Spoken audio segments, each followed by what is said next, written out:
Hey, joining us now on the Marr Army Rock Show, I'm very excited to have Darrel Treece-Birch from the incredible band 10 from the UK. Man, I'm so excited to hear more about this album. Darrel, welcome to the show. Thank you very much. Delighted to be here. Thank you. So first, give us a little bit about you. Now, it's a band with a pretty long history, and you've been, if I do my math right, in the band since 2011. So how did they find you? What were you doing, and how did you get pulled into the band?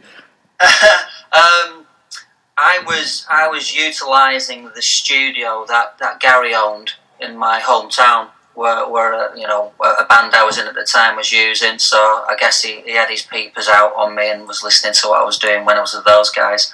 And that was actually a Rush tribute band, as well as some original stuff I was doing myself. But and I'm still with that tribute as well, because that started 10 years ago. Just as an original band sort of fell away, and a few of us just went, why don't we just do some covers for a laugh? So anyway, we all loved Rush, so we did Rush, and we've never stopped, to be fair, because we can't stop playing it. So so yeah, he was listening through the booth, no doubt, and we became friends anyway when I was using his building. So that was fine, and I was with two friends of mine.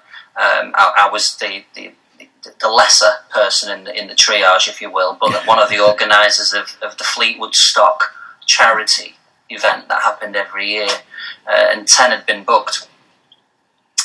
So I was part of the group, if you will, that booked 10 in 2007, I think it was, or 2005, 2007. So I'd seen them actually with Paul, the previous keyboard player. In actual fact, the last time they'd played when I wasn't in the band, Paul used my keyboards, which is rather bizarre, but hey, very cool. So, nice bloke.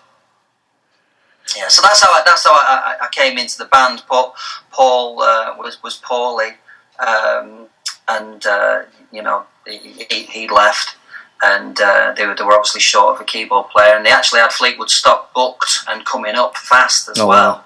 So I had which we'd booked for on the third showing of the band, and that was on the back of the Storm Warning album, which unfortunately I wasn't on, but I was very thankful to be able to play a load of them live.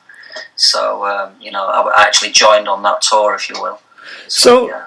A lot of times when a band adds a keyboard player to it, it's to fill in some sound and make it a bigger full sound. But you guys have 7 people in the band. So tell me about the role of a keyboard player in a band with that many members. Like, is it different than being in like your Rush band, with 3 people? To be fair, in the Rush tribute, it's 4 of us anyway. Because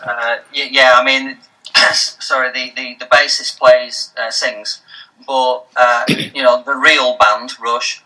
Trigger an awful lot of keyboards with click tracks and whatnot. I know Geddy plays quite a bit live, but right. most of it is all triggered and is almost backing, really. I think they may have some guys actually playing backstage as well, but I'm not entirely certain about that.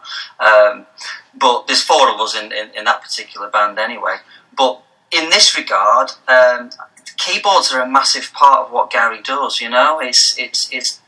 It's an integral part of the soundscape that Gary creates anyway.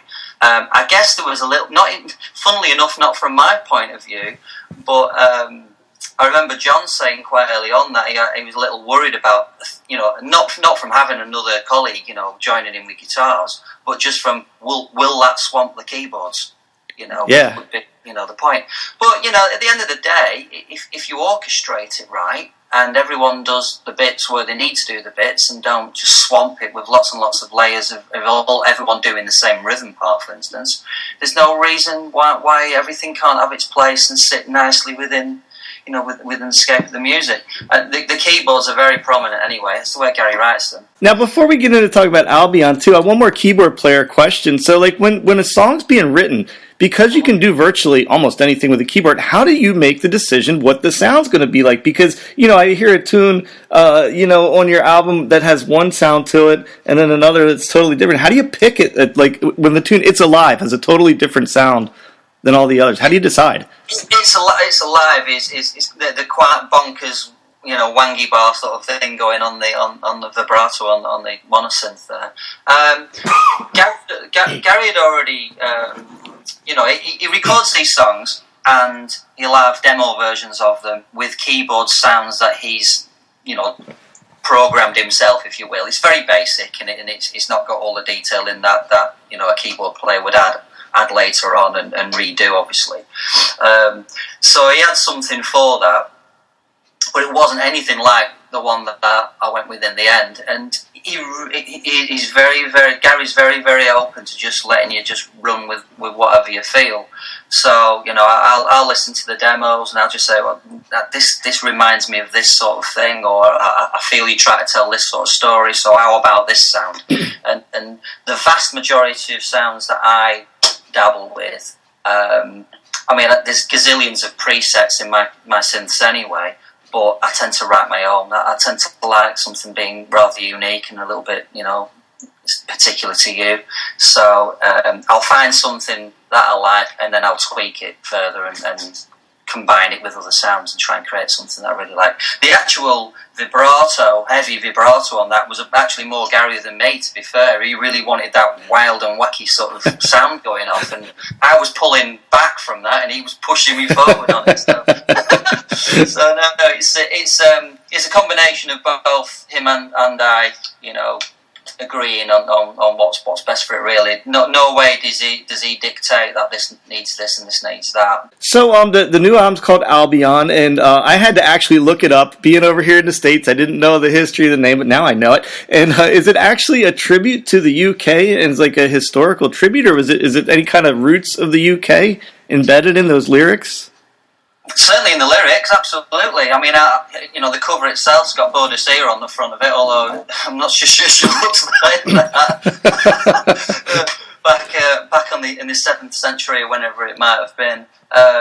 Obviously the Albion name, I guess, would be from the Angles. Where England came from was the word of the Angles, and that was long before Saxons, came in. And we're talking probably 6th century and before that. I'm not really a history buff, but certainly from Gary's writing perspective, I know he likes to delve into mythological stuff and historical stuff combined, and particularly anything historical. Practically every album's got something on it with some historical significance or storyline in there. And when he was, obviously we had the Red song from back in the day, and that's just a fantastic sort of Scottish, rooted in brave, if you will. I forget the film now with Mel Gibson in it now. Was it Braveheart? Yeah, Braveheart. Yeah. So that's got those roots embedded in it, and I guess we wanted an English counterpart to it, really. and certainly the lyrics are based around that historical time. Unless I missed something, it's been a little while since we've seen a 10 music video. Is there anything in the works for this album? Well, I guess we'd like to. At the minute, I guess it's all down to the new label that's actually promoting the band. I believe there was something in the pipeline for one of the songs off the album, but there wasn't anything totally agreed at the time. We were just going to release it and see how we go. I think what will actually happen is, because we're moving into the second album stages now already. Albion's only just come out and we're still promoting it, but we're already getting set for the second one coming out. And I think what will happen, because you're on the back of 2 releases, actually it'll be something from the second album that we'll be aiming for, particularly since this one is doing so well, and it's been a move on from the success of Storm Warning, moving into Heresy and Creed, and this again, it's all been a bit of a ball rolling, really. So everything's caught momentum and it's doing good. Yeah, I was looking back at the Facebook page, and all over the globe, man, you guys are getting reviews literally from around the world. And is there one country that has risen to the top, other than the UK, but another country that's really like, wow, this country latched onto this record? I I couldn't tell you the honest answer to that. I mean, it seems like all of the European countries that have been strong with us anyway, in Spain and Italy, for instance, are as much the same, Greece included. But for me, I guess it would be the States in some respects, because I haven't been hearing a great deal of noise coming out of America in the last few years, and then this album's happened, and all of a sudden that seems to be a little bit more heavier than what it was. So, if anything, that's been a real blessing. That's been happening. I think Japan's been a little bit more vocal as well on this album than on Heresy and Creed. That might have something to do with the way Frontiers were promoting it, though. To be fair, because I'm not so sure that Heresy was released in the States. I think you had to import it in. I think you're right. Yeah. Yeah. So I think with it being released the way it has been with Rocktopia has obviously been a massive benefit. Yeah. Now Albion you can pick up on Amazon over here in the States, so that's a good thing for people listening to go out and pick that up. Right. Have you? I saw you guys have done like a bazillion festivals around the world. Have you done a U.S. festival as 10? No. I wish. Yeah. Yeah, we got to get you over here. There's some great 80s style, like melodic rock kind of stuff going on, especially with the Monsters of Rock cruise and stuff like that. I would love to see you guys as part of the Monsters of Rock cruise. Yeah, no, if something came up like that, and and everything all tied together, and the timing was obviously right, we'd be over there like a shot, every one of us. So yeah, that wouldn't be an issue at all. Everyone's up for that sort of thing. Now, are you guys a band that's real spread out? Are you all from the same area, or because I know the band like lists Manchester, but are you all over the place where you live? Well, it's interesting that obviously Manchester was listed because Gary's from Manchester, and the birth of the band was in Manchester, and him and Vinny and etc. were all from that area. But Gary lives up near me, near Blackpool. He lives in Blackpool. I live just outside Blackpool, so actually we're the closest to each other. I mean, in states terms, I guess we're all neighbours. Right. As far as this country's concerned, we're actually a little spread apart, to be quite fair. But it's only 2 hours drive. So it's not bad, yeah. 2 hours drive. It's nothing, is it, really, at the end of the day? You can get stuck in that just in a city centre, couldn't you? So, hey, with spring coming up, are we any hope for? Is there going to be a 10 tour? I saw Gary has a solo date out in Greece already listed. Are you guys going to do a tour? Well, that gig's a double header. In actual fact, we're playing. I'm playing obviously as part of the acoustic setup. On the Friday evening, and then the night after we're playing with the electric show as 10, and it's actually kind of a hope that sort of thing happens wherever we go to, because it's rather useful to go out for 3 or 4 days, do an acoustic show, because until the one we'd just done at Firefest at Nottingham, for Gary Hughes solo stuff, he'd never played them live. Oh, wow. All these years, it's nuts. I guess he played them just before 10 was formed, with some of those earlier songs. Yeah. But since the formation of 10, he hadn't done any of them. So it was a real crying shame that those songs hadn't been heard live. I know it's in an acoustic setting rather than an electric one, but it's still being played live. And it was such a success that we wanted to take that further. So, I mean, when we played in Spain and in Greece last year, the year before, we kind of did an acoustic set the night before anyway, but it was just two guitarists and Gary singing and a jam for 6 or 7 songs, just as a freebie in some pub close by, which was really nice, and you get to see everybody. But this is a little bit more organised, a bit more professional, for want of a better word. So yeah, I mean, hopefully.